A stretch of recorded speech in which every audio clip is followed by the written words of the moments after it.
Good morning friends, myself Praveen Kumar from Gurukul grow school. आज हम पढ़ने वाले हैं क्लास 8 का हिंदी व्याकरण का जो थर्ड चैप्टर है, तीसरा शब्द व्यवस्था। ठीक है, ये आज हम पढ़ने वाले हैं शब्द व्यवस्था के बारे में। यानी कहने का मतलब है कि शब्द जो होते हैं उनकी व्यवस्था, उनका स्ट्रक्चर किस तरीके से बनते हैं, कौन कौन से टाइप्स है, किस आधार पर उनको बांटा गया है, तो ये सारी चीजें जो है वो हम बात करेंगे इस चैप्टर में। ठीक है, अब देखिए यहाँ पे सबसे पहले स्टार्ट करते हैं। इसके पहले हम बात कर चुके हैं, वर्ण का बात कर चुके हैं, भाषा के बारे में बात कर चुके हैं, बहुत सारी चीजें इसके हम बात कर चुके हैं। ठीक है, अब हम यहाँ बात करेंगे शब्द के ऊपर। शब्द क्या होते हैं, शब्द के भेद क्या होते हैं, किन आधार पे बांटा गया है, जिसके बारे में हम बात करने वाले हैं। हम आते हैं शब्द के ऊपर। शब्द क्या दिया गया कि एक या एक से अधिक वर्णों के सार्थक समूह को शब्द कहते हैं। इसको ठीक से देखेंगे, एक या एक से अधिक वर्णों के सार्थक समूह। सार्थक करने का मतलब होता है कि उनका कुछ अर्थ निकले। ठीक है, उन्हें क्या कहेंगे हम, शब्द। जैसे में अगर हम बात करें कमल, तो क म ल। ठीक है, क भी वर्ण हुआ, म भी वर्ण है और ल भी वर्ण है, तो इन तीनों को मिलाएं तो हम क्या बना, यहाँ पे कमल बना। तो कमल का आप मालूम नहीं होगा, तो कमल का कुछ ना कुछ अर्थ निकलता है। लेकिन वही अगर हम बात करें कमल को छोड़ के अगर कोई दूसरा चीज अगर लिखा गया, सपोज करते लिखते हैं लमक, ये भी वर्ण है, ल म क, ये भी तीनों क्या है, ये अलग अलग वर्ण है, लेकिन मिलाने के बाद कोई शब्द नहीं बनता है क्योंकि इनका कोई अर्थ नहीं होता है। तो जिनका भी अगर अर्थ निकले, यानी वैसे वर्णों का समूह जिनका कोई अर्थ निकले, तो वही हम क्या कहेंगे, शब्द कहते हैं। ओके, अब सेकेंड पॉइंट बात करते हैं शब्द के भेद के बारे में। तो शब्द के जो भेद होते हैं उसे बांटा गया है किस आधार पे, क्योंकि एक्चुअली में होता क्या है कि बहुत सारी चीजें होती हैं जिसको लिखा गया कि हाँ इसके इतने भेद होते हैं। जैसे मान लेते हैं संज्ञा का ही बात करें तो हाँ संज्ञा के 5 भेद होते हैं। तो वो क्योंकि उनका कोई आधार नहीं बनता है, किसी किसी अलग अलग उन्हें बांटा नहीं गया है किसी चीज के ऊपर। लेकिन यहाँ पे क्या दिया है कि शब्द के भेदों को निम्नलिखित आधार पर बांटा गया है। ठीक है, किसी आधार पर बांटा गया है, प्रयोग के आधार पे, कहाँ उनका यूज होगा।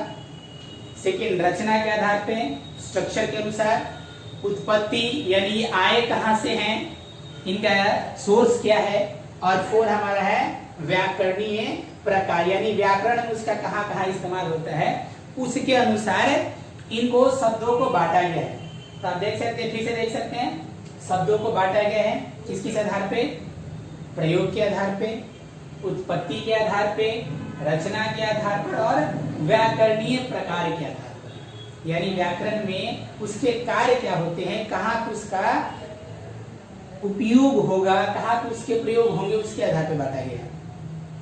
अब हम एक एक करके पढ़ेंगे इसके बारे में। प्रयोग के आधार पे पहला पढ़ेंगे, कहाँ कहाँ प्रयोग होंगे उसके अनुसार। तो प्रयोग के आधार पे 2 इसके हैं काइंड्स या भेद के हैं। प्रयोग के आधार पे 2, सार्थक शब्द और निरर्थक शब्द। सार्थक शब्द कहने का मतलब क्या होता है, सार्थक शब्द कहने का मतलब होता है जिनका कोई अर्थ हो, यानी वैसे शब्द जिनका कोई अर्थ हो अगर, तो उसे कहते हैं सार्थक। जैसे में फूल, घर, ये सब सार्थक शब्द हैं जिनका कुछ अर्थ हो।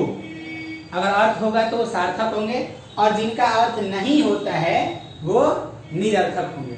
जिनका कोई अर्थ नहीं होगा वो निरर्थक शब्द होंगे। जैसे में बोटी, रग, ऐसा क्या है, ये सब चीजें जो है वो इनका कोई अर्थ नहीं है। तो जब इनका कोई अगर अर्थ नहीं है तो इसका मतलब कि ये निरर्थक शब्द में आते हैं। तो प्रयोग के आधार पर आप देखें, सार्थक शब्द और निरर्थक शब्द।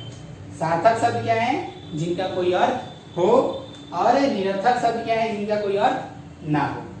अब हम बात करते हैं सेकेंड नंबर में जो दिया है आपका रचना के आधार पर। आप देख सकते हैं इसको रचना के आधार पर कितने तरह से बांटे गए, 3 तरीके से, रूढ़ शब्द, यौगिक शब्द और योग रूढ़ शब्द। फिर से देख लेंगे, रूढ़, यौगिक और योग रूढ़। ठीक है, रूढ़ शब्द क्या होते हैं, यौगिक क्या होते हैं और योग रूढ़ शब्द क्या होते हैं, वो यहाँ पे देखेंगे आप नीचे। देख सकते हैं आप, रूढ़ शब्द क्या होते हैं कि जिन शब्दों के टुकड़े टुकड़ों का कोई अर्थ नहीं होता है, उन्हें रूढ़ शब्द कहते हैं। यानी अगर उसके टुकड़े कर भी दिए जाएं तो कोई अर्थ नहीं निकलता है। जैसे मैं फूल, फू ल तोड़ दिए, कोई अर्थ नहीं निकला। लेकिन जब ये आपस में मिल जाते हैं तो इनका कोई अर्थ होता है। तो अगर इनको तोड़े भी, अगर टुकड़े भी कर दिए जाएं तो इनका टुकड़ों का कोई अर्थ नहीं होता है। तो वो होते हैं हमारे रूढ़। यौगिक शब्द, तो यौगिक करने का मतलब कंपाउंड होता है, यानी मिला जुला।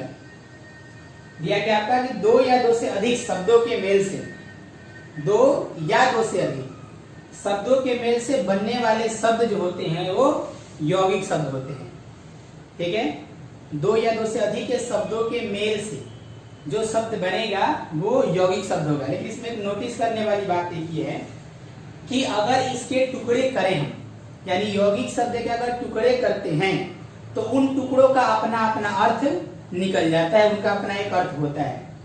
इसलिए यहाँ पे नोट में ठीक है आप इसको कर लेंगे कि इन शब्दों के खंड किए जा सकते हैं, यानी इसको तोड़ सकते हैं, एवं प्रत्येक खंड का अर्थ होता है, यानी हर एक जो भी होंगे उसका कोई ना कोई अर्थ जरूर होगा। जैसे में यहाँ पे एग्जाम्पल में आप देख सकते हैं विद्या प्लस आलय, यानी विद्यालय को अगर तोड़े अगर तो विद्या और आलय, विद्या आपको मालूम ही होगा, आलय मतलब घर, तो दोनों को अगर हम अलग अलग कर दिए तो उनका अर्थ निकलता है। तो ये होते हैं योग। लास्ट है हमारा योग रूढ़। योग रूढ़ क्या होता है कि जो शब्द दो या दो से अधिक, सेम चीज है वो भी, यौगिक में भी वही लिखता है, योग रूढ़ में वही लिखता है, लेकिन कुछ अंतर है।